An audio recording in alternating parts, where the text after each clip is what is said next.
오늘 루터파 경건주의에 대해서 함께 우리 말씀을 나누도록 하겠습니다. 우리 지난주에 우리 개혁파 경건주의에 대한 이야기들을 우리가 함께 나누었습니다.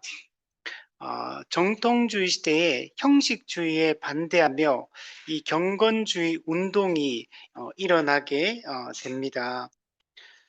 그러나 이제 개혁파 경건주의 같은 경우에는 이 정통주의를 부정하면서 일어난 게 아니고 원래 칼빈부터 또 개혁파 정통주의자들에 의해서 이 경건을 추구하고 참된 이 진리와 참된 실천을 열매 맺는 삶을 추구하는 이 흐름이 처음부터 종교개혁 시대부터 정통주의 시대에 이어서 또 경건주의 시대 때 이것이 계속적으로 이어지고 있다고 말씀을 했습니다. 그래서 우리가 지난 시간에 우리 뒷부분에 개혁파 경건주의의 특징에 대해서 우리가 말씀을 나누었는데, 개혁파 경건주의는 철저히 성경 중심의 경건을 추구를 했습니다. 성경 말씀에 기반하고 이 성경에서 말하는 참된 거룩, 참된 경건이 무엇인가를 생각하면서 이 경건 운동을 펼쳤다라고 말할 수 있습니다. 개혁파 경건주의는 성경의 계시를 약화시키는 이런 신비주의적인 이런 경건 운동을 펼쳤던 게 아닙니다. 성경적 설교, 또 성경을 함께 읽고 성경의 진리를 알아가고 성경이 말하는 이 경건한 삶을 추구했던 이런 소그룹 모임이 아주 강하게 일어났던 운동이 개혁파 경건주의 운동이다라고 말할 수 있습니다. 특별히 개혁파는 이 교리와 일상의 삶을 조화시키기 위한 이런 노력들을 많이 했습니다. 단지 머리로만 이 진리를 아는 것에 그치지 않고 정말 삶 속에서 실제로 하는 교회답게 거룩한 백성답게 살아가는 것을 추구했던 이, 이, 이 운동이 이 개혁파 경건주의 운동이다라고 말할 수가 있습니다. 특히 개혁파 경건주의는 철저하게 이 개혁파 정통주의의 터전 위에서 이 경건 운동을 펼쳤다라고 이야기를 했습니다. 루터파 경건주의는 루터파 정통주의를 다소 부정하는 이런 모습을 띄었던 반면에 개혁파 경건주의는 개혁파 정통주의에 철저하게 기반을 두고 그 뿌리에서부터 출발해서 우리가 경건한 삶을 추구했다라고 말할 수가 있습니다. 그래서 이게 개혁파 경건주의의 중요한 특징이다라고 얘기할 수 있고, 특별히 교회 안에 작은 교회의 운동으로 이 개혁파 경건주의는 발전이 됩니다.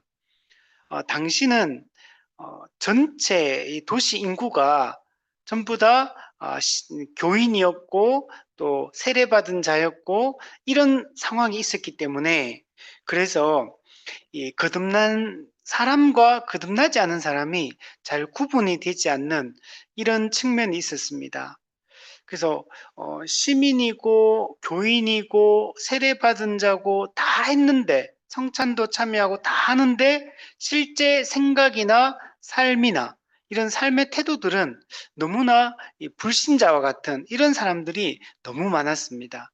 그래서 참된 믿음을 가지고 이 거듭난 성도들이 자발적으로 정말 경건하게 살기 위해서 이들이 모여서 기도하고 성경을 읽고 배우고 또 성도들끼리 일상의 삶을 공유하면서 복음적인 삶이란 어떤 것인가, 참된 교회로서 교회답게 살아가는 어떤 것인가를 실제로 고민하면서 이런 교회 안에 작은 교회 운동을 펼쳐간 겁니다.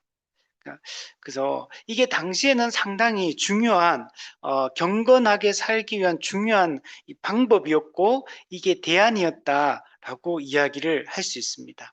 그래서 오늘날의 이런 소그룹 운동하고는 개념이 조금 다르다고 했죠. 그래서 오늘날 교회는 이미 거듭난 성도들을 중심으로 교회가 명확하게 세상과 분리되어 있기 때문에, 그래서 우리는 한 지역 교회를 중심으로 이 경건 운동을 펼쳐가는 게 매우 중요합니다. 그러니까 교회 안에 오늘날과 같은 이런 교회적 상황에서 어떤 소그룹 운동, 이게 뭐 교회 안에 성도들을 따로 이렇게 나누어서 어떤 이런 운동을 펼치기보다는 한 지역교회 단위로, 전체 교회 단위로 이렇게 진리를 함께 배우고 그 신앙 고백의 통일성을 이루고, 또 정말 한 지역교회 전체 성도들이 어, 거룩하고 성도답게 살기 위한, 서로 유기체적인 이런 공동체를 이루어가기 위한 이런 노력들을 하는 게 매우 중요합니다. 그래서 교회가 너무 분리주의적으로 이렇게 분리주의적인 경건 운동, 이런 것들은 그렇게 좋은 방법이 아니다라고 말할 수 있습니다. 오히려 이런 분리 교육, 분리주의적인 이런 교육 때문에 한 지역교회 안에 있으면서도 신앙 고백이 통일이 되지 않고, 또 추구하는 이 신앙의 색깔이 일치되지 않는 이런 것들이 있기 때문에 교회 안에 분열이 많이 일어나게 됩니다. 그래서 이미 우리는 세상과 교회가 분리된 이런, 철저하게 정확하게 어떻게 보면 분리되어 있는 이런 신앙의 형태를 현재는 가지고 있기 때문에, 우리가 교회를 중심으로, 한 지역교회를 중심으로 정말 하나된 삶을 살기 위한 이런 노력들을 하는 것이 매우 중요합니다. 우리가 지난 시간에 이런 개혁파 경건주의에 대한 이야기를 우리 살펴보았습니다. 오늘은 우리 루터파 경건주의에 대해서 우리 살펴보려고 합니다. 우리 경건주의라고 말할 때는 기본적으로 개혁파 경건주의보다 루터파 경건주의가 훨씬 유명합니다. 우리가 알려져 있는 이 경건주의는 루터파 경건주의라고 이야기를 할 수 있습니다. 그냥 기본적으로 경건주의, 우리가 그러면 떠오르는 인물들, 경건주의와 관련된 어떤 사건들, 이런 것들이 전부 다 루터파 경건주의와 다 관련되어 있는 그런 내용이라고 할 수 있습니다. 우리 개혁파 경건주의, 개혁파 정통주의, 개혁파 경건주의, 이런 것들은 정통주의는 우리가 잘 알려져 있지만, 개혁파 경건주의 같은 경우는 이게 뭔지 뚜렷하게 우리가 잘 이렇게 떠오르는 인물도, 어떤 사건도, 어떤 그런 어떤 극적인 어떤 상황도, 이런 것들이 별로 없습니다. 그래서 이게 개혁파 경건주의가 약해서 그런 게 아니라, 개혁파 경건주의는 처음부터 성경을 가르치고 정말 올바른 교리를 우리가 세우고, 그 교리에 따라서 정말 경건하게 살아가는 이 성화의 삶을 살아가는 것을 처음부터 당연하게 생각했기 때문에, 이게 분리가 안 되었기 때문에 교리와 삶이 분리되지 않았고, 이게 너무나 당연하게 처음부터 가르쳐져 왔기 때문에, 이게 명확하게 개혁파 경건주의만의 특별한 특징이 나타나지 않는 겁니다.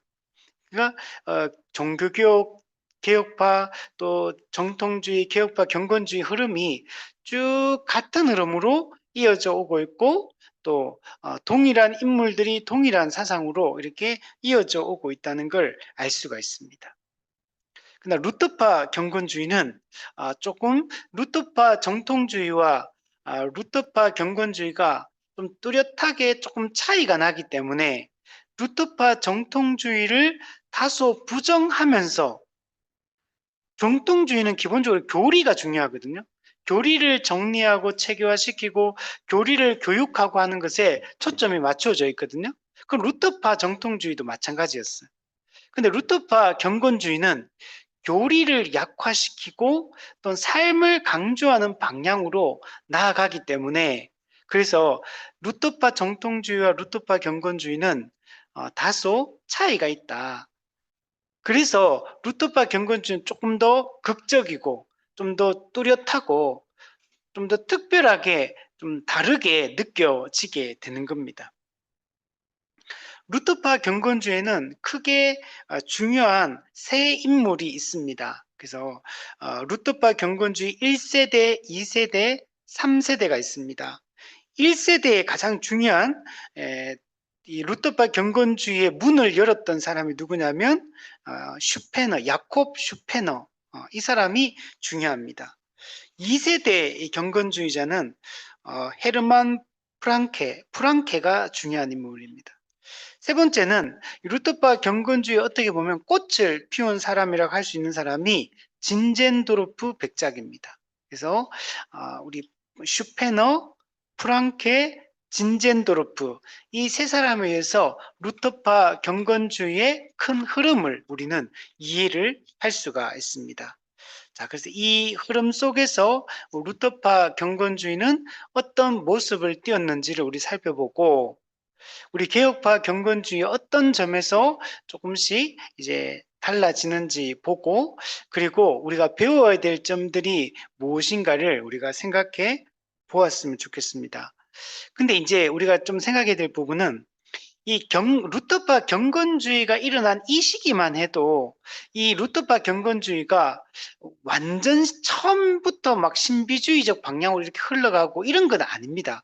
그래서 이게 신비주의적 요소를 처음부터 가지고 있지만 그렇다고 해서 정통주의를 완전히 부정하고 간 게 아니기 때문에 정통주의의 어느 정도의 교리적 기반 위에서 경건한 삶을 추구하고 역동적이고 살아있는 신앙생활을 추구했기 때문에 그래서 우리 루터파 경건주의의 이런 모습들에서도 우리가 배울 점들이 상당히 많습니다.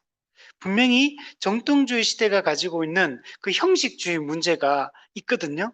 그래서 우리가 이 부분을 우리가 고치고 정말 살아있는 정말 실천적인 이 거룩을 추구하는 이런 삶들을 우리가 분명히 배울 지점들이 너무 많습니다. 그래서 오늘날 우리의 신앙이 이 어떤 뜨거움이 없거든요. 우리 한국 교회를 생각해 보아도 우리가 초기 한국 교회만 해도 훨씬 더 정말 은혜를 사모하고 경건하게 살고자 하고 이런 흐름들이 훨씬 강했습니다. 근데 지금은 간절함도 사라지고 열정도 사라지고 적극적인 어떤 복음을 전도하려고 하고 기도하려고 하고 하는 이런 모습들이 훨씬 더 약해졌어요. 그래서 오늘날에는 오히려 우리가 이 경건주의 시대에 이런 그 좋은 점들을 우리가 한국 교회가 지금 정말 우리가 본받아야 되고 다시 한번 깊이 생각해야 될 지점들이 많다고 말할 수가 있습니다. 자, 그러면 우리 1세대부터 한번 살펴보도록 할게요. 우리 1세대의 이 대표 주자는 필립 야콥 슈페너입니다.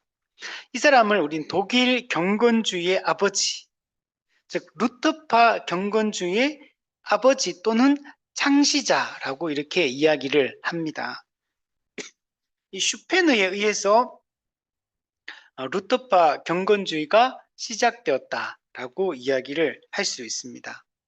슈페너가 쓴 책 중에 아주 중요한 책이 있는데 이 경건한 소원 또는 이 경건한 열망이라고도 이렇게 번역이 되어 있습니다.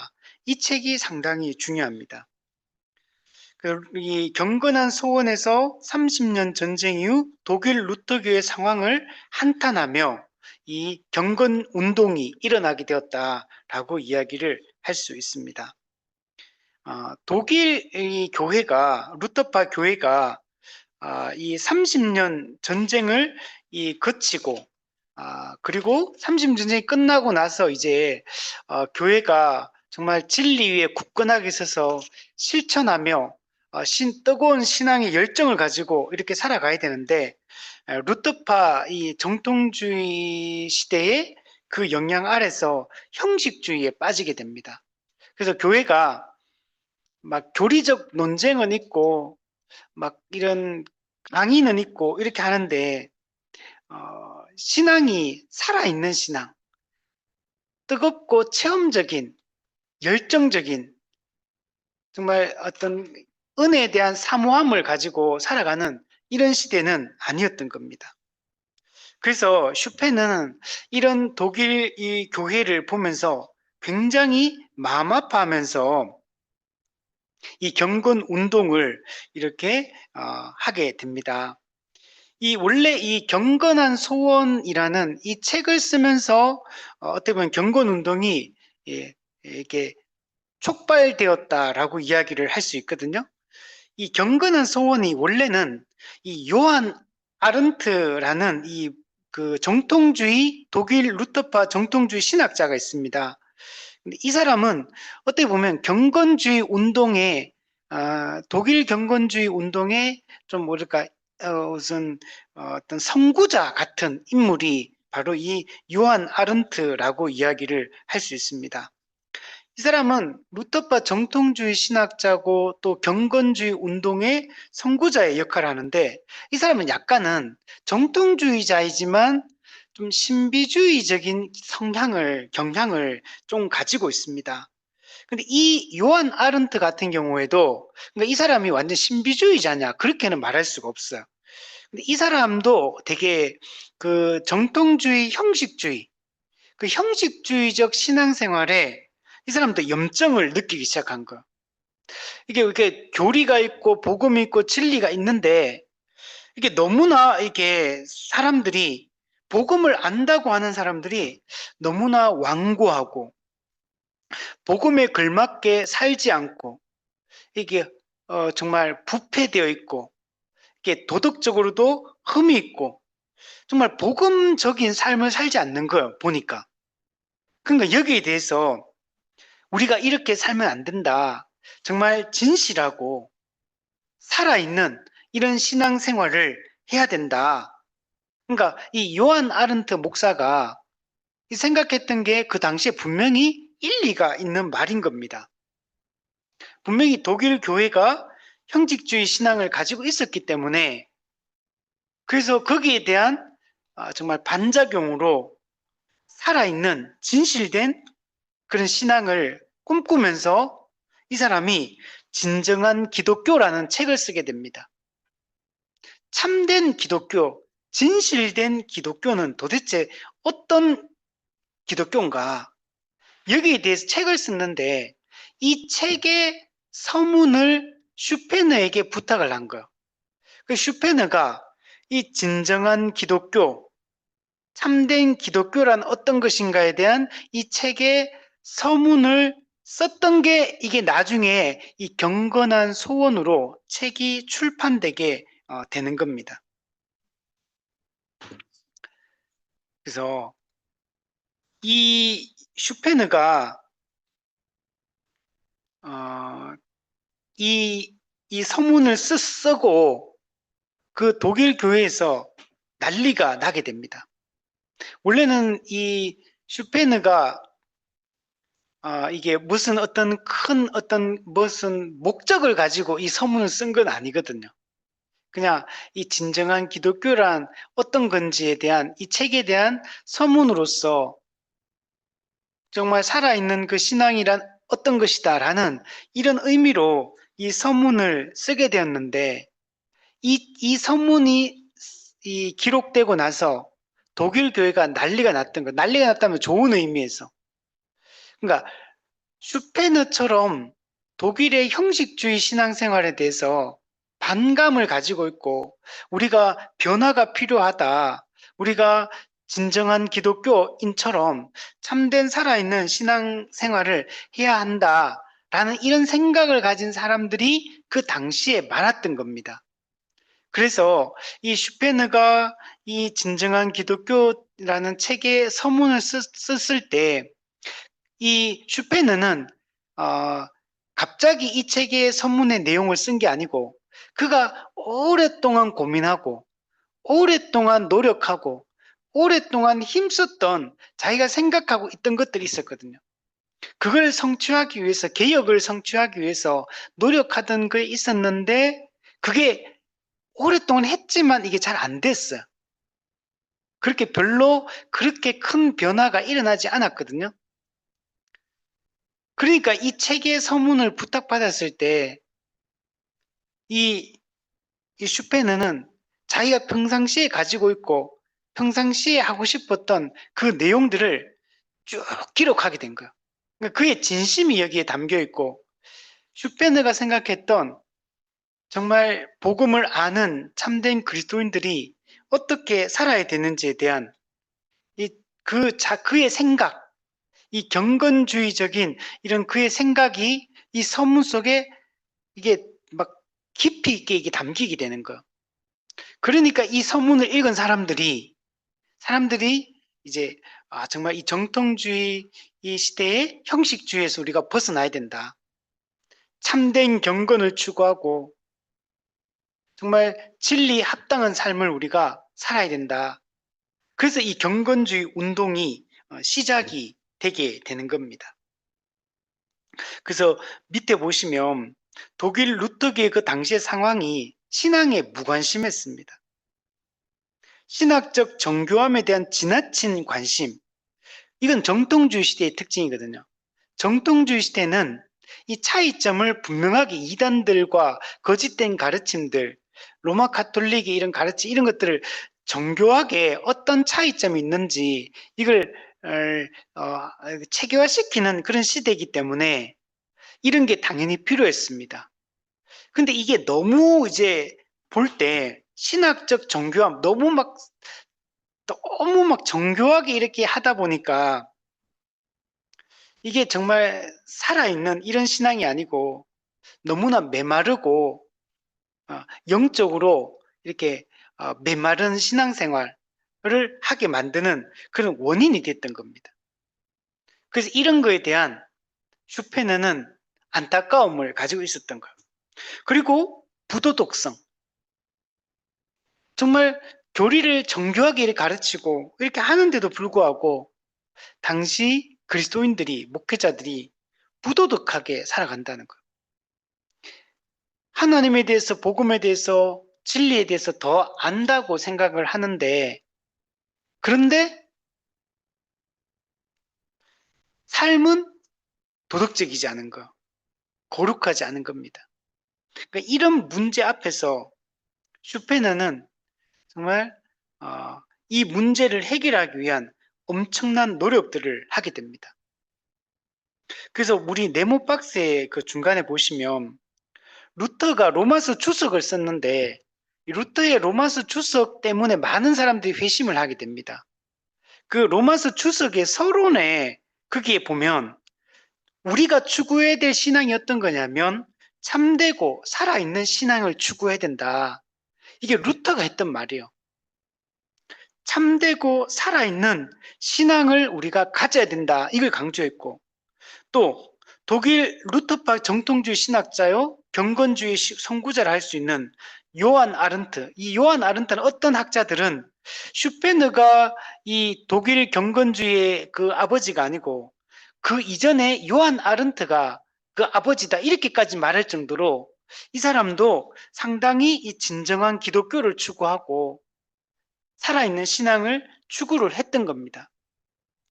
그래서 슈페너가 이런 그 독일 교회를 향해서 그 루터파 정통주의 가르침 하에 있는 독일 교회를 향해서 루터가 이렇게 말하지 않았느냐, 요한 아른타가 이렇게 이런 걸 강조하지 않았느냐 이렇게 하면서 우리가 정말 우리가 경건한 삶을 살아야 된다 이런 걸 슈페너가 강조를 한 거예요.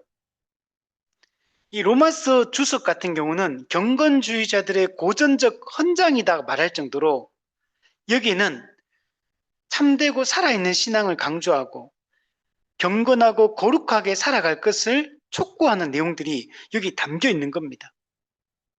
그럼 영국의 그 영국 특수 침례교 목사인 존 버년 그리고 그 영국의 감리교를 탄생시킨 요한 웨슬레 이들이 전부 이 루터의 이 로마서 주석을 읽고 이 사람들이 회심을 했거든요.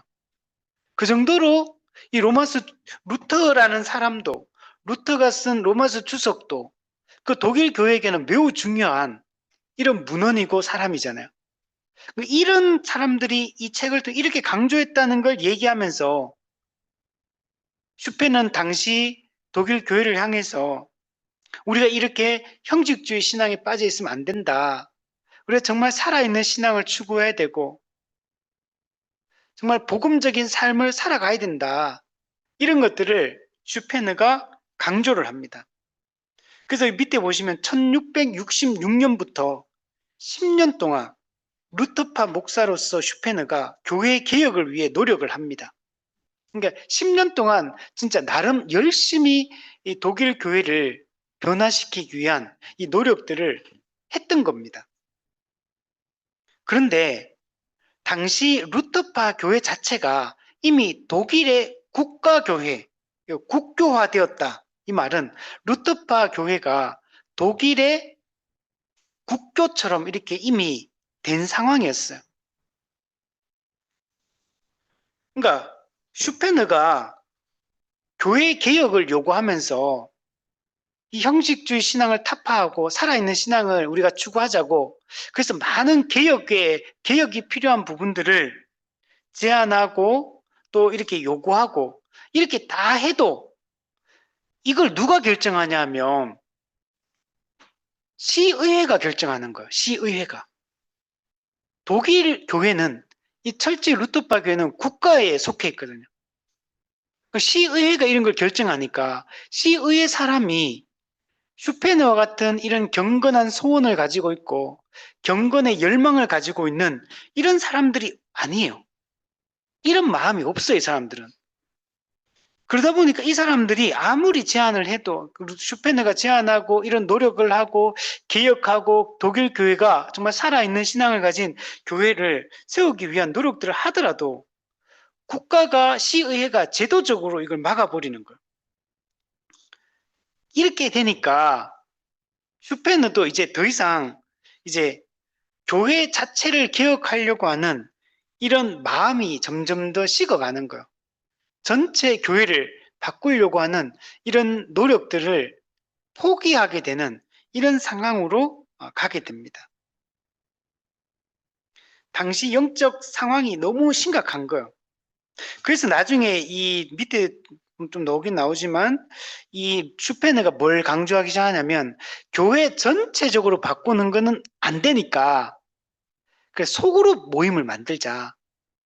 그래서 그냥 마음 맞는 목회자들끼리 모이고 또 여기에 동의하는 성도들을 모아가지고 그 소그룹 안에서 참된 진리를 배우고 거기서 성경을 연구하고 또 삶의 성경의 말씀을 기반으로 해서 삶을 나누고 삶에 실천하고 그리고 서로를 위해서 뜨겁게 기도하고 도덕적으로 깨끗한 성도다운 사람들이 뭔가를 이렇게 함께 고민하고 나누고 서로 위로하고 격려하고 이런 형태로 이 경건주의 운동을 펼쳐나가기 시작합니다. 교회 전체적으로는 이게 안 바뀌는 거. 그래서 이런 정말 그 당시에 이런 참된 믿음을 가진 정말 거룩하게 살고자 열정을 가진 목회자 성도들을 중심으로 대상으로 이런 소그룹 운동들을 펼쳐 나가게 되는 겁니다. 그러니까 해도 안 되었기 때문에 이런 방식을 취하기 시작한 거예요. 당시 슈페너가 그 목회자로서 목회를 하고 또 자기 교회뿐만 아니라 주변에 있는 이 독일 교회들을 볼 때 성도들이 이게 소그룹으로 모이긴 모였어. 그 당시에도 2명씩, 3명씩, 5명씩 이렇게 모이는데 성도들끼리 모여가지고 뭘 하냐면 카드 치고 술 마시고 세속적인 이야기 막 하고 이게 그러니까 성도들인데 분명히 이렇게 소그룹으로 이렇게 끼리끼리 이렇게 모여가 하는데 모여서 하는 것들이 전혀 성경적이지 않고 거룩하지 않은 이런 소그룹 모임 같이 하고 있는 거 이런 모임들을 그래서 슈페너가 이 모임을 성격을 왜 이렇게 하는지 성도들을 막 책망하고 우리가 그 하나님의 백성으로서 거듭난 사람으로서 우리가 이렇게 모여가 이런 거 하면 되느냐 이렇게 막 책망을 합니다.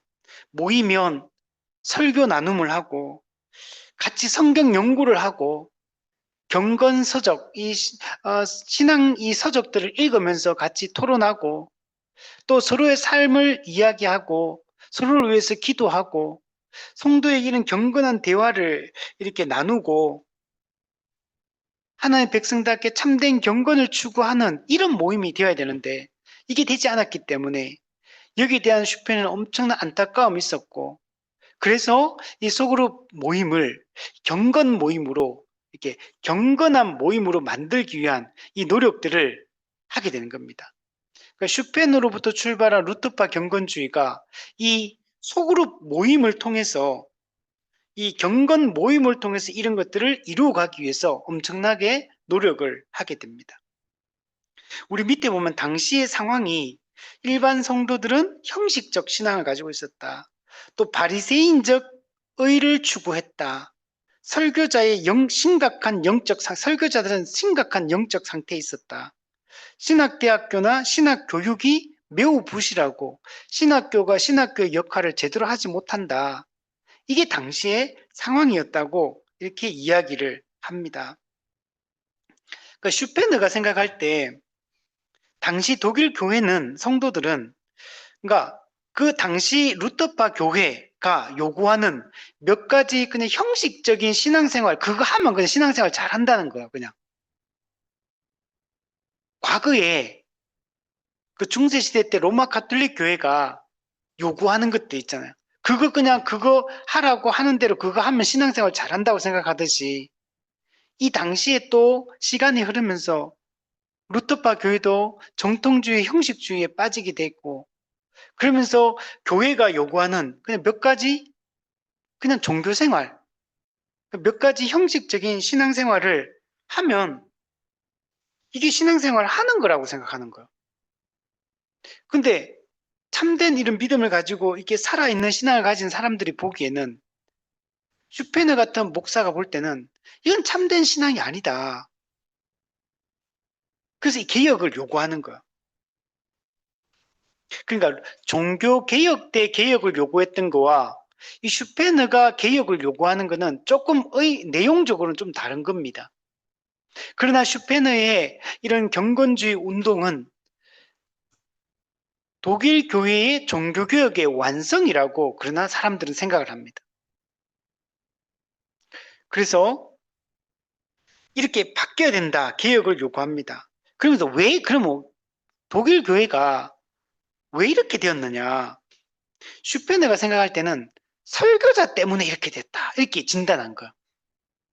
그래서 아까 전에 그 밑에 있잖아요. 설교자의 심각한 영적 상태. 강단에서 은혜를 끼치고 변화를 촉구하는 이런 설교를 해야 되는데 그냥 설교가 어떻게 했냐면 그 당시에 그냥 아주 메마른 그냥 교리 강론 이런 느낌으로 한 거예요. 그냥 교리를 가르치는 건 중요해요. 그 종교개혁, 그 루터파 정통주의가 정립한 이런 이신칭의 교리나 또는 만인제사장주의 교리나 성경 중심의 이런 모든 교리들 이걸 가르치는 건 중요해요. 분명히.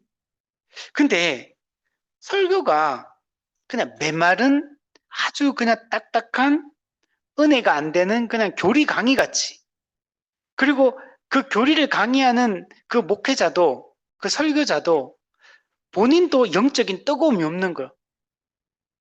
그냥 아주 형식적으로 그냥 가르치고 이렇게만 하는 거. 그러니까 설교하는 목회자 자체가 열정이 없어요. 목회자 스스로가 어떤 살아있는 그리스도와의 교제 가운데 그 살아있는 말씀이 자신의 마음에 부딪히는 것들을 매일매일 경험해야 되는데 그런 건 없이 이렇게 설교를 하니까 그 설교를 듣는 성도들도 어떻게 했느냐는 거예요.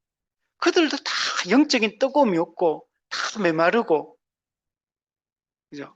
생명력이 없는 역동적이지 않은 이런 신앙생활을 하게 된 거예요. 그래서 슈페너는 제발 성경을 설교해 달라. 정말 본문을 강의하면서 지금 이 본문을 통해서 말씀하시는 하나님의 그 음성을 듣고 정말 그 하나님의 거룩의 요청을 우리가 듣고 그죠? 회개하고 정말 그 말씀에 순종하여 실제로 거룩하게 살아가는 이런 설교를 해달라고 요청을 하게 됩니다. 그러면서 슈페는 이렇게 생각하는 거예요. 그럼 목회자들은 왜 이 모양 이 꼴이 되었느냐? 왜 목회자의 영적인 상태가 왜 이렇게 됐냐? 신학교 교육 때문이다. 그래서 그 얘기를 하는 거예요. 신학대학교가 매우 부실하고 잘못된 방향으로 교육을 하고 있기 때문에 이렇게 되었다. 그래서 신학교가 변해야 된다. 이제 학교가 변해야 된다. 이제 이런 생각들을 슈페너는 했던 겁니다. 그래서 이런 생각을 가지고 10년 동안 슈페너는 열심히 달려왔던 거예요. 그런데 아무리 해도 이게 변화가 없었어요. 그런 와중에 요한 아른트가 진정한 기독교의 서문을 부탁하자 그가 평상시에 가지고 있던 이런 생각들이 여기에 다 녹아나는 거예요. 보통 책의 서문이라 그러면 책의 분량이 적잖아요. 근데 이거 진정한 기독교는 어떤 기독교냐 이렇게 물으니까 서문에다가 자기 생각을 쫙 풀어서 쓴 거예요. 이게 나중에 책이 될 만큼 물론 이제 그만큼 길지는 않았겠죠 처음에는. 근데 이게 사람들이 이 슈페너가 가지고 있던 이런 어떤 형식주의 신앙에 대한 이런 반감 이게 슈페너만 가지고 있는 게 아닌 거예요. 당시에 참되게 복음을 알고 진리를 믿는 거듭난 성도들은 다 이런 생각을 당시 교회 가운데서 하고 있었던 거예요. 그래서 슈페너가 이 책의 서문을 탁 쓰니까 다같이 이게 불이 붙은 거예요. 불이 붙어가지고 정말 이런 경건주의 운동에 이제 이 사람들도 이제 뛰어들게 되는 거예요. 그래서 슈페너가 그 본문을 열어서 이렇게 되었다라고 말할 수 있습니다. 그리고 우리 맨 밑에 네모박스 맨 밑에 보면 1670년 8월부터 자신의 집무실에서 경건을 위한 모임을 시작했다. 이 경건을 위한 모임 이게 콜레기움 피에타티스 이렇게 불렸다가 이게 아주 중요한 모임 이름이었다고 말합니다. 아까도 얘기했지만 독일 교회 전체를 대상으로 개혁을 추구를 했는데 안 변하니까. 그리고 이 당시에 여러분 이 슈페너가 이런 활동할 때요. 독일 루터파 정통주의자들, 그 기득권층이죠. 그 당시로 봤을 때는 그들에 의해서 비판을 엄청 받아요. 공격을 엄청 받습니다. 그만큼 그 이전 세대가 아주 강력한 이런 세력을 형성을 하고 있었던 거예요. 그러니까 이게 10년 동안 외쳤는데도 크게 변하지 않았던 겁니다. 그래서 이제 이 경건 모임, 이 소그룹 모임을 통해서 이 경건 운동을 이제 펼쳐 나가기 시작한 겁니다.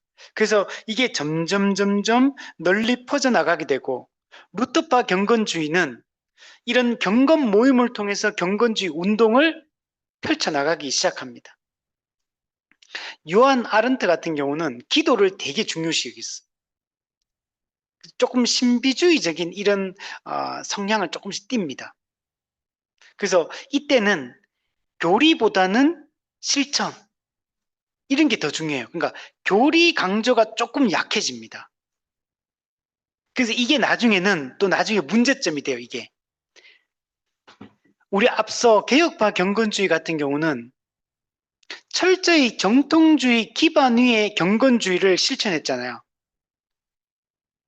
정통주의의 그 참된 교리를 철저하게 붙잡고 경건 운동을 펼쳐 나갔던 반면에 루터파 같은 경우는 그렇게 안 하고 교리를 좀 약화시키면서 교리를 좀 등한시하면서 오히려 그냥 어떤 실천적인 이런 걸로 더 이제 힘을 쓰다 보니까 초기 때는 루터파도 괜찮았어요.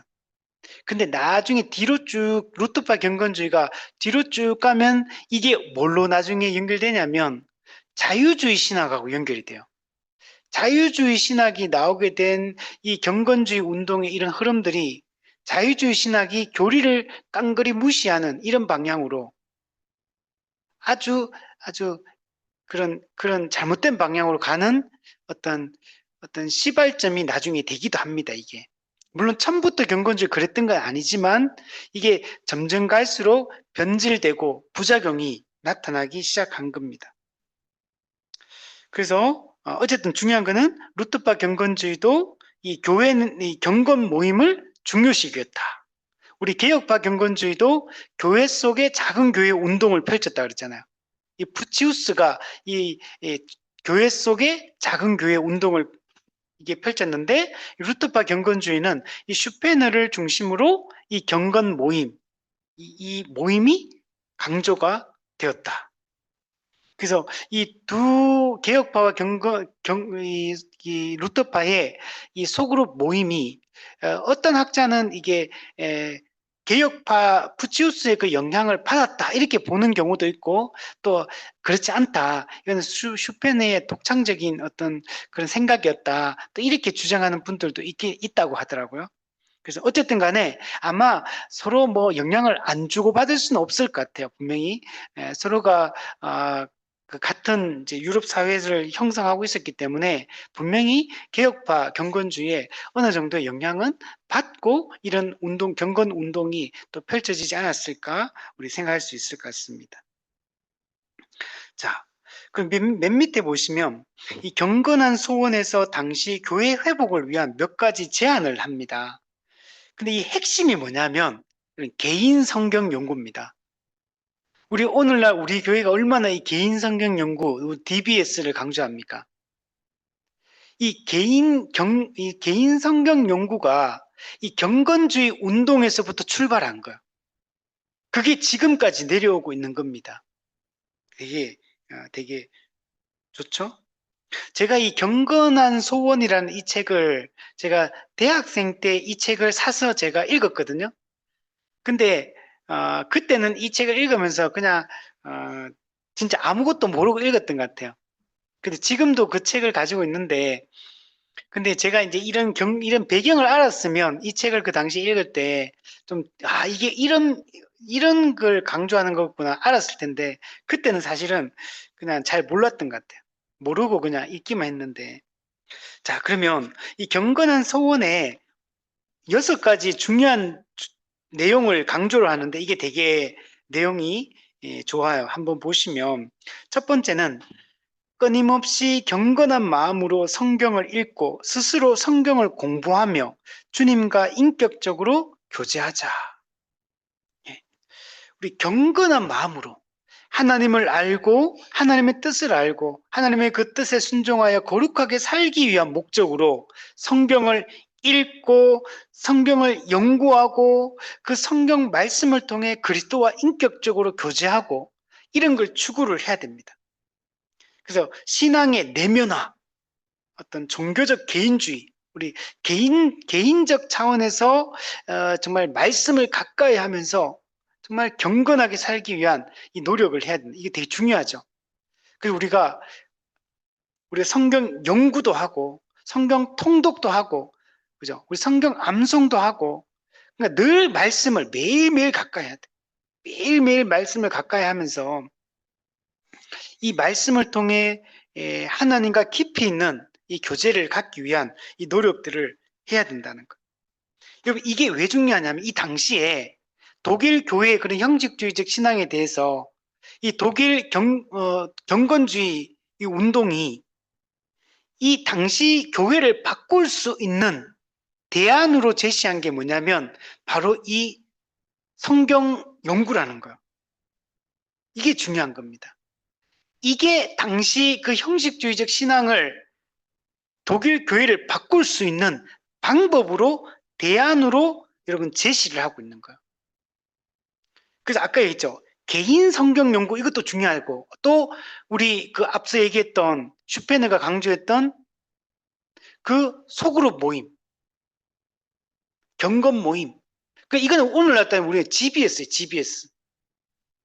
개인적으로 우리가 집에서 열심히 개인적으로 성경 읽고 묵상하고 연구하고 실천하고 이런 노력해야 되고, 그리고 거기서 끝나면 안 돼요. 그리고 이게 성도들이 함께 소그룹으로 모여가지고 이 말씀을 나누고 함께 기도하고 함께 회개하고 죄와 싸우고 복음을 전하고 이런 경건 모임을 통해서 신앙생활의 모든 것들이 또 이루어져야 된다는 거예요. 그러니까 이게 적극적으로 지금 물론 우리는 지금 그냥 우리가 DBS하고 GBS를 하긴 하지만 이게 그냥 일주일에 한 번 이렇게 한다고 되는 게 아니고 이게 일주일 내도록 이게 아주 이게 열심히 그죠 적극적으로 이게 이루어져야 된다는 거예요. 이게 당시 교회를 바꿀 수 있는 대안이었어요. 이게 오늘 우리 시대까지 지금 내려오는 겁니다. 우리가 이 전통을 지금 우리 교회는 물려받고 있는 거예요. 자, 두 번째 보면 평신도와 성직자의 차이를 지나치게 강조하지 말고 모든 그리스도인들이 공동 책임을 지고 영적 제사장직을 실현하자.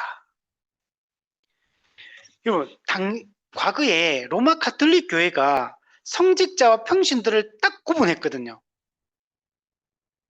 근데 종교개혁자들은 이걸 이렇게 당시 계급 제도처럼 성직자와 평신도를 구분하는 걸 반대를 한 거예요. 그래서 모든 그리스도인은 만인 제사장이다. 누구나 하나님 앞에 직접 나갈 수 있다. 그 당시 로마 가톨릭의 사제, 이런 사제, 신부, 이런 사람들의 중개 없이 오직 유일하신 중보자 예수 그리스도를 의지하고 예수 그리스도 안에서 우리는 하나님께 직접적으로 스스로 그죠 담대하게 하나님께 나아갈 수 있는 특권을 가졌잖아요. 그게 종교개혁이었거든요. 또 만인 제사장제를 주장했던 사람이 루터예요. 루터. 그런데 이게 다시 독일 이 교회가 어떻게 갔냐면 다시 평신도와 이 성직자를 일반 성도와 성직자를 또 나누기 시작하는 거예요. 나누면서 어떤 식으로 나누냐면 이렇게 말하는 거예요. 성직자는 성직자니까 열심히 해야 된다고 생각하는 거예요. 열심히 성경 읽고 열심히 기도하고 열심히 이렇게 해야 되고 일반 성도 평신도는 그냥 적당히 해도 된다. 이 생각이 독일 교회에 뿌리 내리기 시작해요. 그러니까 성직자는 더 특별하고 더 특별히 더 열심히 해야 된다고 생각하고 일반 성도는 그냥 적당히 해도 괜찮다라는 이런 생각이 독일 교회에 뿌리를 내리기 시작합니다. 여기에 대해 슈페너는 이걸 동의할 수 없다. 그죠? 일반 성도라고 해서 뒤로 쭉 빠져 있고 성직자라고 해서 목회자라고 해서 앞에서 열심히 달려가야 되고 더 열심히 경건 생활해야 되고 더 열심히 뭔가를 해야 되고 더 열심히 기도하고 더 열심히 성경 연구하고 이런 생각들을 슈페너는 동의할 수가 없었습니다. 성도들 스스로 영적 책임을 져야 된다. 스스로 기도하고 스스로 성경 연구하고 스스로 자기의 삶을 영적으로 책임지기 위한 노력들을 해야 된다. 그래서 이런 잘못된 생각들을 뿌리 뽑기 위해서 이 슈페너는 이 경건한 소원에서 이 부분을 얘기를 하는 겁니다. 그래서 밑에 보면 모든 평신도들이 열정적인 경건 생활과 성경 공부를 해야 된다. 목회자니까 뭐 이렇게 뭐 예배를 드려야 되고 목회자니까 뭐 성경 공부를 해야 되고 목회자니까 기도해야 되고 성도는 그냥 내가 오고 싶으면 오기 싫으면 안 오고 그냥 더 적당히 해도 뭐 부담감이 없고 이렇게 생각하면 안 된다는 거. 여러분 목회자나 일반 성도나 교회가 하는 모든 일은 동일한 거예요. 동일하게 이 경건한 삶을 살아가야 되고 동일하게 교인의 의무를 해야 되는 거지. 이게 차이점이 있는 게 아니라는 겁니다. 자, 세 번째는 이론보다는 사람과 봉사를 실천하는 삶을 살자. 요거는 왜냐면 당시에 그 교리적 정교함을 막 따지면서 논쟁하고 막 이렇게 막 됐거든요. 그러니까 이게 그래놓고 삶은 부도덕하게 살고 거룩하게 실천하지 않고 뭐 이렇게 사니까 도대체 뭐가 중요하냐? 교리를 공부하는 게 중요하냐? 사랑과 봉사를 실천하는 게 중요하냐? 경건주의자들은 이런 관심을 갖게 된 거예요. 그래서 살아있는 신앙, 경건한 삶과 실천을 이게 중요하다. 이렇게 살지 않는다면 아무리 교리를 공부하고 아무리 아는 게 많다 하더라도 그게 무슨 소용이 있냐. 그러니까 이런 방향으로 이야기를 합니다. 그래서 이거는 그 당시 상황으로 보면 이게 이해가 돼요. 그러나 이제 아까도 얘기했지만 루터파 정통주의, 개혁파 정통주의 차이점이 바로 여기 있는 거. 루터파 정통주의는 교리를 가르치는 게 절대로 삶과 경건을 무시하는 게 아니라는 걸 철저하게 믿고 이 교리 위에 교리를 가르치는 것과 경건하게 살아가는 둘 다를 강조를 했던 겁니다. 근데 루터파 경건주의는 이게 당시에 이런 그런 부작용들이 있었기 때문에 삶과 실천을 더 강조하는 방향으로 가다 보니까 어쩔 수 없이 교리는 좀 약화되는 측면이 생기게 된 겁니다. 그래서 루터파 이 경건주의는 좀 더 신비주의적인 방향으로 또 약간 교리가 조금 약화되는 이런 방향으로 루터파 경건주의는 나아가게 됩니다. 4번에 보면 교리에 대해 토론할 때 논쟁으로 이기려는 방식보다 사랑으로 토론하자. 물론 이게 아까도 말했지만 루터파도 교리를 완전히 부정하는 게 아니거든요. 그래서 이런 것들이 중요하다는 것도 알고 열심히 했지만 그냥 논쟁하고 이기려고 하고 이런 것보다 사랑이 더 중요하다. 이런 것들을 강조합니다. 그러니까 진짜 한 몸 한 가족으로서 정말 서로를 사랑하며 이웃 사랑을 실천하며 정말 그렇게 살아가는 이런 교회 생활을 해야 된다고 생각을 했던 거예요. 5번에 보면 살아있는 신앙을 위한 신학교 교육을 하자. 그래서 신학교를 개혁하자. 신학 교육을 개혁하자. 이런 이야기를 했습니다.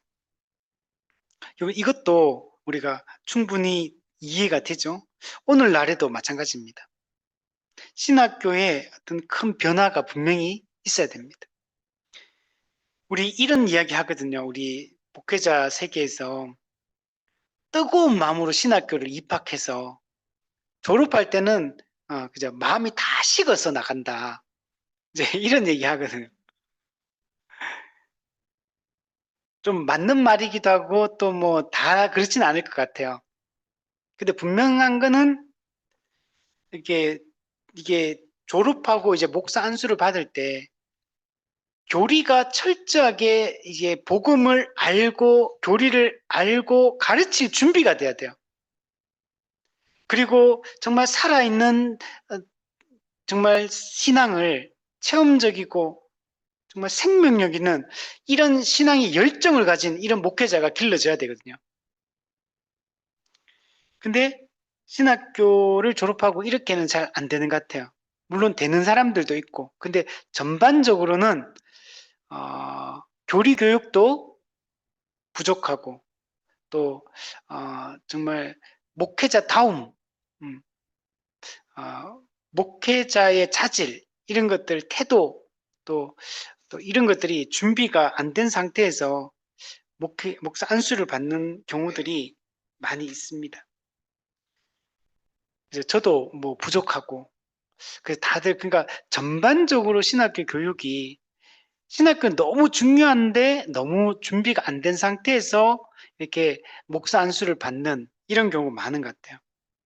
얼마 전에 어떤 교회에 그 목사님 이야기를 들었는데 그분이 했던 말을 다른 분한테 제가 들었는데 갈수록 부교육자들이 이렇게 좋은 부교육자가 없다. 너무 자질이 너무 부족한 사람들이 많다. 이제 담임 목사로서 부교육자들에게 뽑아서 이렇게 교회를 같이 사역을 해보니까 가면 갈수록 좋은 부교육자가 없다. 이런 얘기를 했다고 얘기하더라고요. 저는 이런 얘기를 많이 들었었는데 저는 이 말도 일리 있는 말이라고 생각이 들어요. 점점 갈수록 기본적인 소양이 안 되는 기본 태도가 안 되는 기본 어떤 지적인 이런 사고를 할 수 있는 능력 자체가 안 되는 이런 교육자들이 많다는 얘기를 많이 들어요. 그래서 기본 공부를 목회자들은 공부하고 이런 게 중요하고 경건하게 또 살아가는 것도 중요하고 이런 게 다 중요한데 근데 그런 그러니까 공부를 할 지적인 능력이 안 되는 경우도 많고 또 그게 된다 하더라도 태도나 또 이런 삶이 이렇게 거룩하지 않은 이런 것들이 문제가 된다는 얘기를 하더라고요. 그래서 이 당시에도 이런 것 때문에 문제가 되었다라고 얘기를 하는 것 같습니다. 여섯 번째는 지식을 과시하는 학구적이고 논쟁적인 어투를 버리고 신자로 하여금 하나님의 말씀에 순종하도록 촉구하므로 신앙을 키우고 열매를 거두게 하는 설교를 하자. 네, 그죠. 워낙 이 루터파 당시 독일 교회가 정통주의가 잘못된 방향으로 가니까 이제 이런 얘기를 했던 것 같아요. 그만큼 그 형식주의에 그 당시 목회자들이 빠져 있었고 성도들도 그랬고 그러다 보니까 정말 살아있는 신앙이 아니었기 때문에 루터파는 이 문제가 아주 절박한 문제로 당시에 다가왔던 겁니다. 근데 사실 개혁파는 조금 달라요.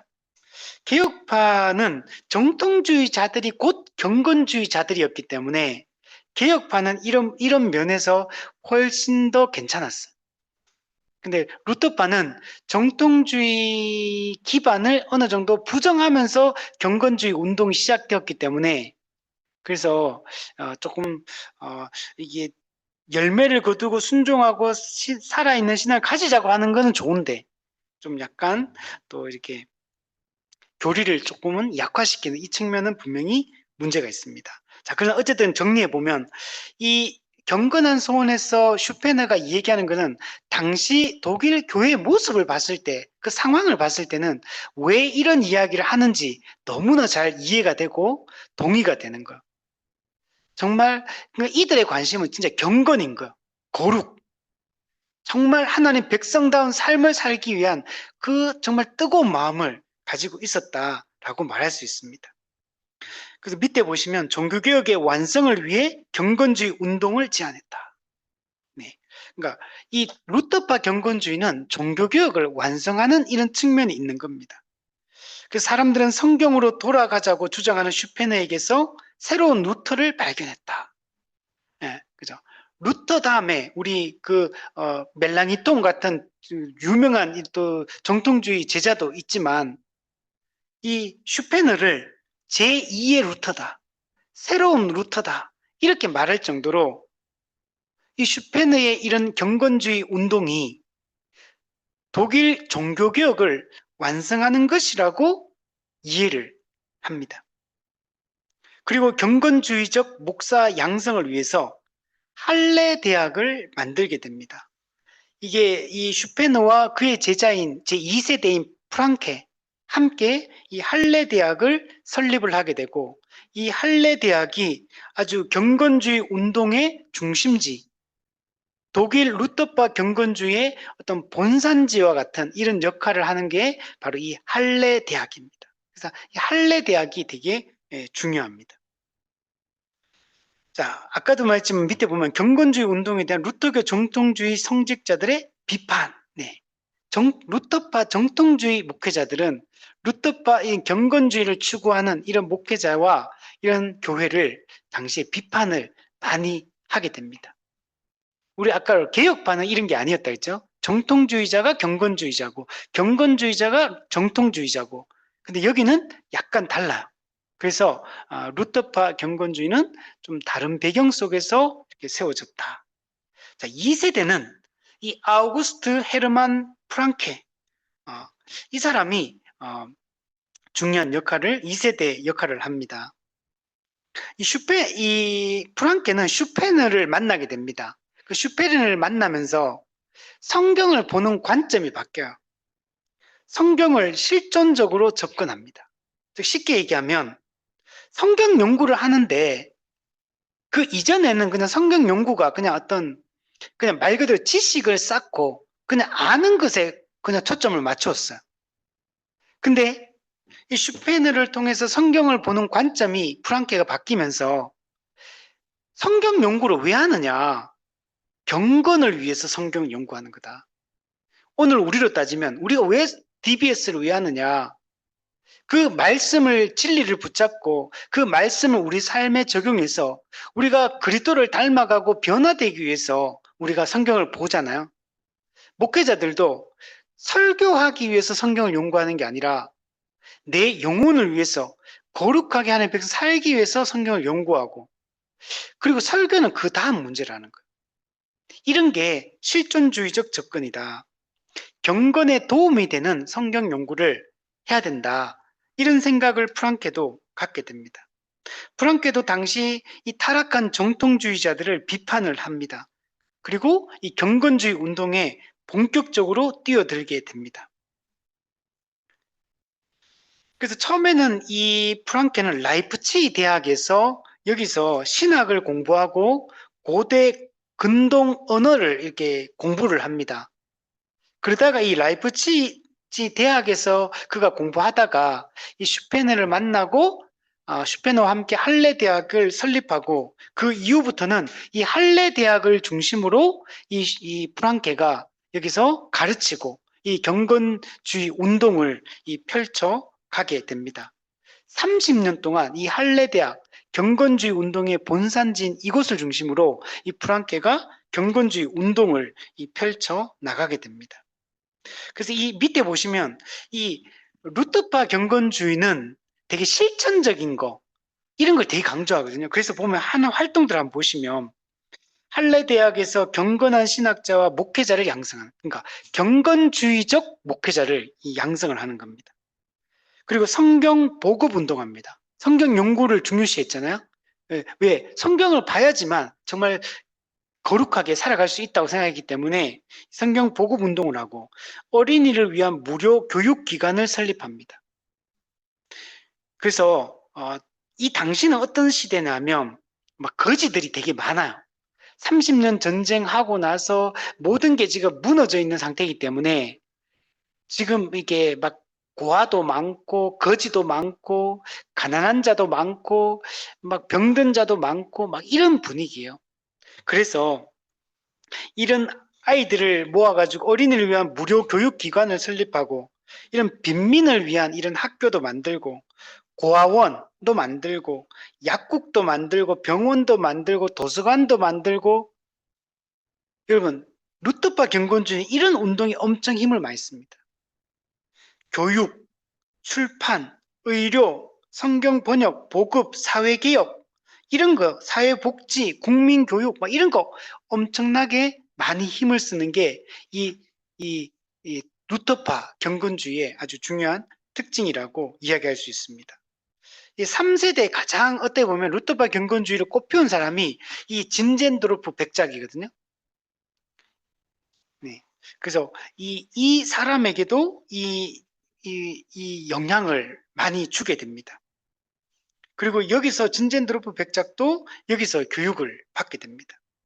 그리고 이 루터파 경건주의의 중요한 특징이 뭐냐면 선교사 훈련 그리고 선교사 파송 세계 선교를 위한 이런 선교 운동을 정말 열심히 합니다. 그러니까 정말 은혜 받고 주님의 영광을 위해 주님의 뜻대로 살고자 하는 사람의 특징이 있어요. 세 가지 특징이 있는데 첫 번째가 뭐냐면 전부 다 말씀에 사로잡혀요. 그래서 말씀을 소중하게 여기고 말씀을 연구하고 말씀을 읽고 말씀을 통해서 하나님과 교제하는 일에 엄청난 관심을 가져요. 이게 은혜 받은 사람의 특징이에요. 두 번째, 그래서 말씀에 집중하고 은혜 받은 사람들은 이웃사랑, 약자를 위해서, 가난한 자를 위해서 다른 사람의 영혼에 관심을 가져요. 다른 사람의 그 삶에 관심을 가져요. 그래서 이웃사랑을 실천하는 방향으로 이게 흘러가게 됩니다.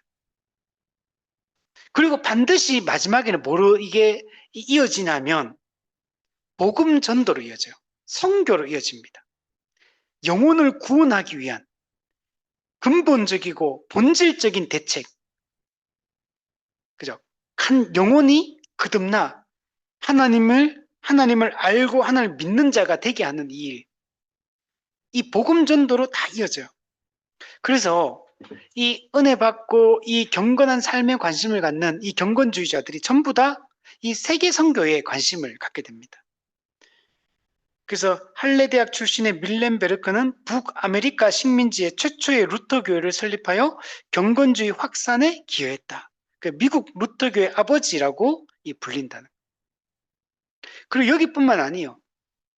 각 지역으로 인도, 아프리카, 아메리카, 알래스카 막 모든 지역에 이 선교사들이 독일 경건주의자들이 나가게 됩니다. 특히 나중에 3세대인 진젠도르프를 통해서 진젠도르프 백작과 또 모라비안 교도 이들에 의해서 세계 선교가 막 불씨가 완전히 불붙게 되는 계기가 됩니다. 그래서 마지막 세 번째 보면 3세대가 루트비 폰 진젠도르프, 루터파 경건주의자들 중에서 제일 유명한 사람이 바로 이 진젠도르프 백작, 그리고 그와 함께했던 모라비안 형제단, 모라비안 교도. 이 사람들이 경건주의자들 그러면 제일 우리가 유명한 이 사람들이라고 할 수 있습니다. 이 진젠도르프는 원래 어떤 사람이냐면 이 사람은 원래 오스트리아 사람입니다. 오스트리아, 독일 사람이 아니고 오스트리아 사람인데 오스트리아의 귀족 집안의 이 후예입니다. 근데 이 사람은 처음부터 이제 개신교 신앙을 가지고 있었어요. 그래서 이 신앙 때문에 그 집안이 이 독일로 망명을 하게 됩니다. 그래서 아주 그 집안 자체가 이 신앙의 이 가문이라고 할 수 있고 그 신앙을 지키기 위해서 망명할 정도로 이런 아주 신앙이 좋은 집안의 이 사람입니다. 원래 이 진젠도르프는 원래는 변호사가 되기 위해서 법학을 공부를 합니다. 그리고 실제로 변호사 활동도 합니다. 하다가 나중에 이제 목사가 됩니다. 이 진젠도르프가 했던 말 중에 아주 유명한 말이 있는데 나에게는 단 하나의 열망밖에 없다. 그것은 예수님, 오직 그분뿐이다. 그리고 실제로 진젠도르프 백작은 실제로 예수님을 위해서 평생을 살아갑니다. 이 사람은 되게 제가 찾아보니까 되게 좀 어릴 때부터 남다른 아이였더라고요. 여러분, 9살 때 서인도 제도는 어디냐면 그 북미와 남미 사이에 있는 고기를 서인도 제도라고 했다고 하더라고요. 그래서 이 서인도 제도에 선교사가 선교를 했는데 그 선교 보고를 한 거예요. 선교 보고서를 써냈는데 이 진젠드루프가 9살 때, 10살도 아니고 9살, 19살도 아니고 9살 때 이 선교 보고서를 읽게 되고 그리고 이 자기는 평생 전 세계에 복음을 전해야겠다고 이렇게 다짐했다고 합니다. 대단하죠. 그리고 청소년 시기에 뭘 하냐면 기도 모임을 만들어요.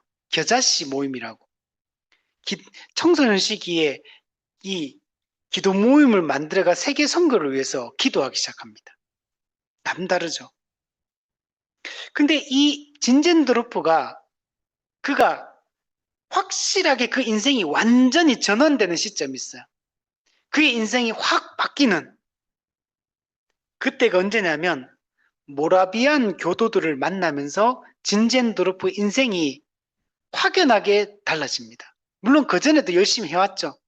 근데 그 이전과는 비교되지 않을 만큼 인생의 큰 전환점을 맞게 되는데 그게 모라비안 교도들과의 만남을 통해서 그게 이루어지게 됩니다. 그 위에 보면 그 진젠도르프의 조모가 남작 부인인데 이 사람이 경건주의자예요. 그래서 어릴 때부터 신앙 교육을 아주 잘 받고 이렇게 살아왔던 사람입니다. 그리고 할레 대학교에서 교육을 받게 됩니다. 그리고 할레 대학교에서 프랑케, 우리 앞에서 2세대 경건주의자인 프랑케를 만나게 됩니다. 그러니까 슈페너의 제자인 프랑케의 제자가 진젠도르프, 그의 영향을 받게 되는 거예요. 그래서 이때부터 이 진젠도르프는 확고한 경건주의자로 이제 살아가기 시작합니다. 그런데 이 진젠도르프가 진짜 인생의 큰 전환점을 맞게 된 거는 모라비안 교도들을 만나면서 확실하게 변화가 되거든요. 그래서 그거는 맨 밑에 보시면 맨 밑에 보면 그 별표 있죠. 모라비안 형제단 있죠. 여러분 우리 처음에 이 교회사 공부할 때 종교개혁 이전에 개혁가가 있었다 그랬죠. 존 위클리프와 얀 후스. 예, 존 위클리프는 루터보다 150년 전에, 얀 후스는 루터보다 100년 전에 이 개혁의 운동에 뛰어든 사람이에요. 그래서 이 종교개혁의 어떤 선구자적인 인물이요. 그 중에 한 명이 얀 후스거든요. 얀 후스는 체코어로 성경을 번역하고 나중에 화영당에 죽어요. 얀 후스가. 그러니까 1515년, 그러니까 종교개혁이 1517년이니까 약 100년 전에 성경을 번역하고 개혁 신앙을 가르치다가 화형을 당해 죽는 사람이 얀 후스거든요. 이 얀 후스가 어느 나라 사람이냐면 체코 사람, 체코. 근데 이 체코는 원래 두 개의 지역으로 크게 보면 나눠져요. 보헤미아가 있고 모라비아가 있습니다. 그래서 이 체코를 중심으로 얀 후스가 이제 보헤미아 형제단을 1547년에 결성해서 활동을 합니다. 그래서 이걸 보헤미아 형제단이라고도 하고 모라비아 형제단이다. 이 똑같이 동일한 말입니다. 그러니까 체코 사람들입니다. 체코의 이 정말 주님을 믿는 이 사람들이 있었던 거예요. 근데 이 사람도 어떤 사람이냐면 산상수훈을 중심으로 초대 교회처럼 아주 철저하고 소박한 이런 신앙생활을 추구했습니다. 그 시골 같은데 공동체 생활하면서 수도 생활하면서 정말 성경 말씀에 따라서 철저하게 살아가려고 노력했던 사람이 바로 이 모라비안 형제단입니다. 이들은 장로제도, 우리 장로교가 하는 이런 장로제도도 인정하고 가정 예배를 아주 중요하게 생각했어요. 그리고 유아 세례를 베풀었고 또 참된 회심을 강조합니다. 그러니까 거짓된 그런 회심이 아니라 참된 회심을 강조하고 또 종교개혁의 불씨를 일으켰던 사람이 바로 이 모라비아 형제단이에요. 종교개혁 이전에 우리 프로테스탄트 개신교 종교개혁이 일어나기 전에 이미 개혁신앙을 가졌던 사람이 얀 후스와 또 그를 따르는 사람들 보헤미안 형제단, 모라비안 형제단 이 사람들이 있었거든요. 근데 이 사람들이 17세기에 유럽 전체가 로마 가톨릭과 개신교 사이에 30년 전쟁이 일어나요. 이 30년 전쟁이 일어날 때 이 모라비안 교도들이 형제단이 막 떠돌면서 엄청 이렇게 핍박을 많이 받습니다. 로마 가톨릭으로부터 핍박받고 또 루터파로부터도 핍박받고 이렇게 핍박을 많이 받아요. 그래서 이 핍박을 받아가지고 정말 엄청난 30년 전쟁 때 이 모라비안 교도가 엄청나게 많이 죽었다고 합니다. 순교를 엄청 많이 당했다고. 그렇게 이게 떠돌다가 이 사람들이 체코에서 어디로 넘어오냐면 그 체코 그 서쪽에 누가 있냐면 독일이 있거든요. 그래서 이 독일의 작센이라는 이 지방 여기에 이 영지가 있는데 이 영지의 이 주인이 누구냐면 진젠도르프 백작인 거예요. 그래서 진젠도르프는 원래 개신교인이고 루터파 교인이고 그리고 또 이게 경건주의자고 이런 사람이거든요. 근데 이곳으로 모라비안 교도들이 이쪽으로 피신해 들어와요. 처음에는 한 200명 정도가 왔다고 합니다.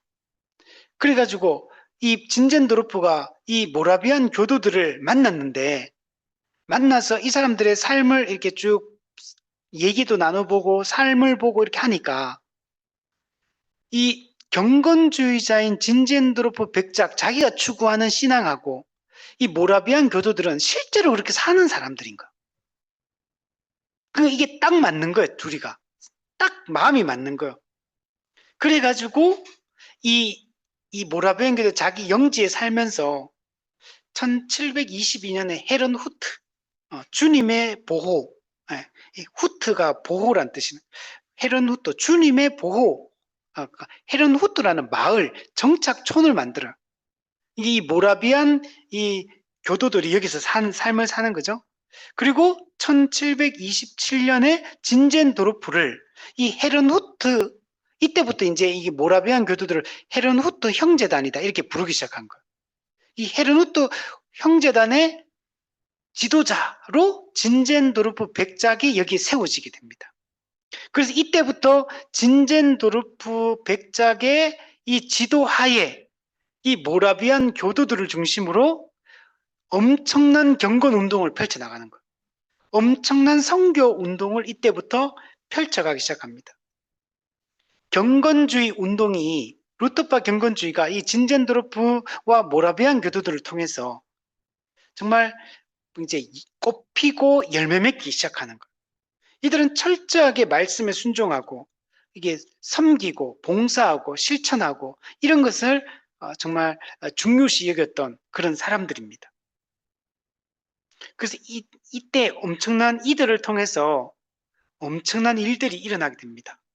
우리 다시 한번 52페이지 다시 넘어와서 진젠드로프 두 번째 그 슬러시를 한번 보시면 후스파인 모라비아 형제단을 중심으로 후스파, 얀후스의 가르침을 따르는 이 모라비안 형제단을 중심으로 경건주의자 공동체인 헤른후트가 창시되었다.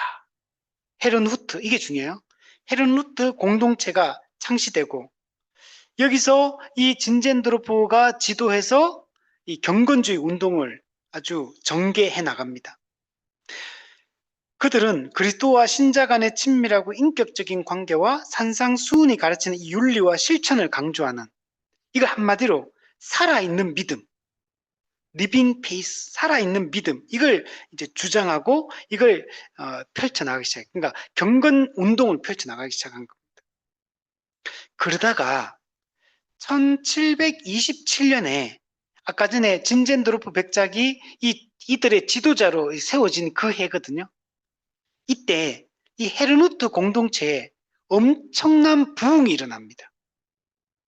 우리가 부흥 운동을 우리 평양 대부흥 운동, 뭐 웨일즈 부흥 운동, 뭐 미국의 대각성 운동 이런 게 있잖아요. 근데 이때 이 헤르누트 여기서 엄청난 부흥이 일어나게 됩니다. 예배드리다가 엄청난 부흥이 일어나고 성인부터 시작해서 어린아이들까지 모두 다 성령 충만하고 모두 다 은혜를 경험을 하게 됩니다. 그래서 그때부터 이 사람들이 뭘 하냐면 세계 선교를 위한 24시간 기도 운동을 펼치기 시작해요. 목적은 세계 선교를 위한 거. 아까도 말했죠. 말씀에 은혜 받은 사람은 말씀에 사로잡히고 이웃 사랑을 실천하고 반드시 복음 전도 세계 선교로 이어지게 된다 그랬죠. 여기서 헤르누트 부흥을 체험하고 나서 20세계 선교를 위해서 우리가 24시간 기도 운동을 시작하자. 그래 어떻게 하냐면 한 사람이 1시간씩 기도하는 거. 그러니까 24명이 필요하겠죠. 한 사람이 1시간씩 기도를 하고 이렇게 하고 나중에 사람이 점점 늘어납니다. 그래서 그러니까 24시간 동안 기도가 안 멈추는 거예요. 기도가. 세계 선교를 위한 기도가 안 멈추는 거예요. 이게 100년 정도 이어졌대. 100년. 대단하죠. 1720년, 1827년까지 그 한 100년 정도를 이 기도 운동이 일어났다고 합니다. 그리고 이들은 이 부흥을 경험하고 난 이후부터 하루에 예배를 드리는데 매일 하루에 3번씩 예배를 드렸다고 합니다. 예배 드리고 기도하고 말씀 공부하고 서로 나누고 사랑을 실천하고 세계 선교를 하고 그죠? 아까 사회복지, 사회개혁, 교육 이런 모든 것에 힘을 쓰는 거. 진짜 정말 바르게 살았죠. 그리고 이들이 이때부터 선교사를 세계를 향해 정말 파송하기 시작합니다. 밑에 보면 경건주의를 독일 이외의 지역에 전파했다. 학교나 병원 등 사회 사업도 열심히 시행했다. 또 세계 선교에 힘썼다. 200명으로 시작한 헤르누트 공동체가 1732년, 1760년까지 28년 동안 약 226명의 선교사를 파송했다. 28년 동안 226 선교사를 파송했는데 종교개혁 이래 모든 개신교 교회가 파송한 선교사 숫자보다 더 많은 숫자의 선교사를 이 헤르누트 공동체가 파송했다는 거예요. 그리고 이들은 1930년까지 3,000명의 선교사를 파견했다. 그러니까 여러분 이 세계 선교 그러면 이 모라비안 진젠도르프와 모라비안을 뺄 수가 없는 거예요. 이 헤르누트 공동체가 세계 선교 역사에 아주 엄청난 일을 한 거예요. 이 당시에 모라비안 교도 어떻게 했냐면 12명의 성도가 모이면 1명의 선교사를 파송했대요. 12명의 성도가 그만 후원을 해야 되겠죠. 돈을 보내야지 후원금을 해야지 선교를 할 수 있잖아요. 12명의 사람들이 모여가지고 1명의 선교사를 파송하는 이런 운동들. 그런데 너무 많은 사람들이 자기가 선교사로 나가겠다고 하니까 이게 다 못하는 거예요. 그래가지고 많은 선교사들이 실제로는 자비랑 선교를 했다고 합니다. 그리고 자비랑 선교를 하고 또 최선을 다해서 성도들이 그러니까 12명이 1명의 선교사를 파송하려면요. 한 사람의 생활을 책임져서 선교비를 책임을 져야 되는 거예요. 그만큼 성도들이 엄청난 헌신을 하면서 세계 선교에 나가는 사람뿐만 아니라 남아있는 보내는 선교사들, 보내는 사람들도 이 선교의 어떤 열정을 가지고 있었다는 걸 말해주고 있는 겁니다. 좀 대단하죠. 밑에 보면 헤르누트 형제단은 진젠드로프의 선교 열정에 함께하면서 아프리카, 아메리카, 인도, 알래스카 등의 해외 선교에 힘썼다. 그리고 윌리엄 캐리, 이 사람을 근대 선교의 아버지라고 그러거든요. 윌리엄 캐리. 선교 공부하시는 분들은 이 윌리엄 캐리 얘기를 많이 해요. 근대의 선교의 아버지. 근데 이 윌리엄 캐리도 이 모라비안 선교사들에게 엄청난 영향을 받아서 이 선교 활동을 하게 됩니다. 그러니까 그 이전에 사실 이 모라비안 교도의 영향이 얼마나 대단한지를 보여주고 있는 겁니다. 자, 그리고 여러분 이 진젠도르프와 또 이 모라비안 교도의 이 영향이 누구에게 영향을 미치냐면 어떻게 보면 가장 큰 영향을 미친 사람이 누구냐면 요한 웨슬레입니다. 감리교의 창시자 요한 웨슬레. 그리고 이 요한 웨슬레가 감리교를 창시하게 되거든요. 이 요한 웨슬레가 감리교를 창시함에 있어서 이 모라비안 교도들의 영향이 엄청나게 영향을 많이 미칩니다. 원래 요한 웨슬레는 영국 사람이거든요. 영국 사람인데 이 사람이 미국 선교를 떠납니다. 미국 선교를 떠났는데 그래서 영국에서 미국으로 대서양을 배 타고 건너는 과정 가운데 큰 폭풍우를 만나게 됩니다. 그 폭풍우를 만나고 이제 죽을 수도 있거든요. 그 당시 배가 크지 않기 때문에. 그래가지고 엄청 두려워하고 막 떨고 있었어요. 요한 웨슬레는. 그런데 거기 함께 배를 타고 있는 어떤 사람들이 있었는데 이 사람들이 모라비안 교도들인 거예요. 이 모라비안 교도들도 선교하러 가는 거예요. 근데 이 사람들은 그 폭풍우가 치고 있는데도 불구하고 너무나 마음이 이게 잔잔한 거예요. 두려워하지도 않고 무서워하지도 않고 너무나 이게 그 두려움이 없는 그 태도를 보고 주님을 신뢰하는 이 태도를 보고 여기서 요한에서 엄청난 감동을 받게 됩니다. 이것을 경험하고 나서 요한 웨슬레는 미국의 조지아에 가서 선교를 합니다. 근데 그 미국 선교에서 요한 웨슬레가 실패를 합니다. 실패를 하고 영국으로 다시 돌아오게 됩니다. 영국으로 돌아와서 실패한 사람이잖아요. 근데 영국으로 돌아와서 모라비안 교도들과의 만남을 갖게 됩니다. 그리고 이 모라비안 교도들과 이들과 교제하면서 많은 이게 배움을 받게 됩니다. 그리고 이 모라비안 교도들이 주최한 그 집회가 있었는데 그 집회에서 요한 웨슬레가 엄청난 큰 은혜를 받게 됩니다. 그리고 이때부터 요한 웨슬레의 삶이 이제 어떻게 보면 전환을 이루게 되고 큰 전환을 이루고 삶이 확 바뀌게 돼요.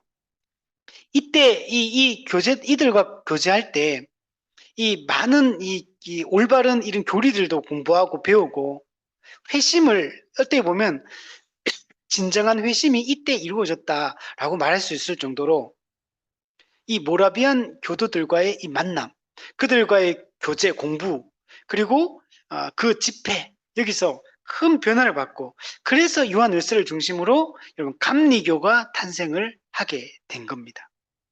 지금도 감리교는 엄청 큰 어떤 이 교단이거든요. 또 여러분 우리가 잘 아는 괴테, 또 키에르케고르 이런 사람들도 이 모라비안 교도들에게 영향을 받게 됩니다. 그리고 슐라이어 마허, 슐라이어 마허는 이 근대 신학 자유주의의 아버지라고 말한 사람이 이 슐라이어 마허거든요. 경건주의가 아까도 말했지만 약간 교리를 약간 약화시키고 등한시했거든요. 이게 나중에는 그러나 경건주의 때는 정통주의 시대의 교리를 완전히 부정한 게 아니고 약간 약화시킨 거예요. 근데 이게 나중에는 이 자유주의, 당시 계몽주의 시대에 복음을 전하기 위해서 나름 또 그들에게 좀 그들이 받아들일 만한 접근을 하자 이렇게 자유주의가 시작되거든요. 자유주의가 처음에는 이 합리주의 시대에 대한 이 계몽주의 시대에 대한 올바른 선교 전략으로서 이 자유주의자들이 시작을 했어요. 근데 이게 점점 갈수록 이 경건주의의 영향, 교리의 약화, 이게 나중에 교리를 빼버리는 거예요. 이제 진리를 빼버리고 사람이 받아들일 만한 것들만 말하는 이런 완전한 자유주의로 넘어가 버려요. 이것도 경건주의의 영향을 받는 거고 독일의 낭만주의 종교사상, 낭만주의는 합리주의에 대한 어떻게 보면 약간 반작용으로 나타난 게 이 낭만주의거든요. 이 낭만주의는 그러니까 종교적으로는 정통주의에 대한 약간의 반작용으로 나타난 게 경건주의잖아요. 그러면 경건주의와 합리주의에 대한 반작용으로 나타난 낭만주의는 되게 비슷한 면이 있어요. 약간 서로가 통하는 면이 있어. 그래서 이 경건주의가 낭만주의에도 낭만주의적 이 종교 사상에도 영향을 미치게 된 겁니다. 자, 그래서 정리하면 루터파 이 경건주의는 그죠. 독일 교회의 그 당시 정통주의, 이 형식주의 여기에 대한 이 반작용으로 일어났고 정말 살아있는 신앙, 경건한 삶, 열매 맺는 신앙생활 이걸 추구하며 영적 뜨거움을 가지고 올바르게 우리가 주님을 믿자 이런 차원에서 시작되었다. 그러므로 이거 우리한테는 좋은 거예요. 그러니까 이게 우리가 충분히 우리가 배워야 되고 우리가 이 시작된 출발점들을 볼 때 우리도 깊이 생각해야 될 부분이 있다.